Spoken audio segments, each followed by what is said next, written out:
तीनों हंसते हुए गेट के अंदर उस पुराने बंगले में घुस जाते हैं।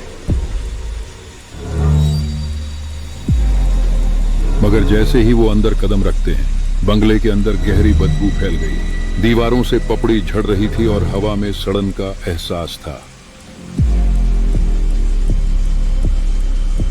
पलाश बोला, ये बदबू कहां से आ रही है?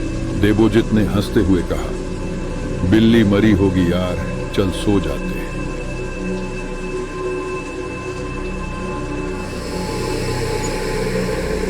पर उन्हें नहीं पता था, असली डर अब शुरू हुआ है।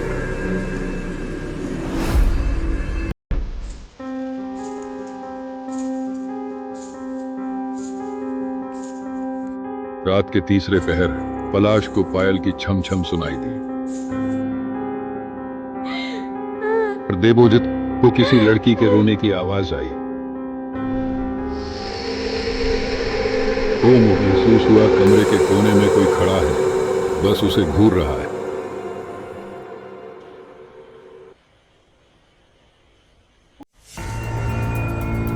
सुबह तक तीनों की हालत खराब थी।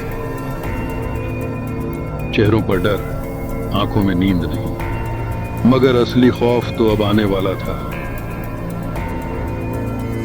वो आत्मा वापस आ गई है।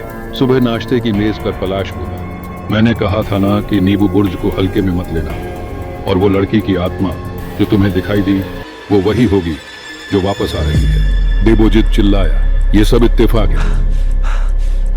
लेकिन तभी उसे उल्टी आने लगी।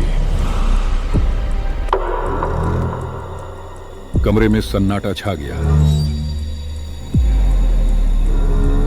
ये उसी लड़की के सिर के बाल हैं जो अब मरने के बाद भी लौट आई है।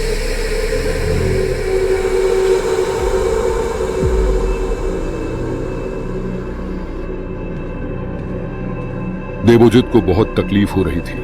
जैसे तैसे वो अपने कमरे में गया और लेट गया। अचानक लाइट चली गई, लेकिन तभी उसने देखा दीवार पर लड़की का भूत चिपका हुआ था।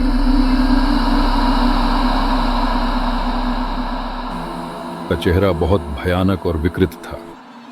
देवोजित डर के मारे चीखना चाहता था, लेकिन भूत का भयानक रूप देखकर उसकी आवाज गले में फंस गई। उसने अपने दांतों से देवोजित की गर्दन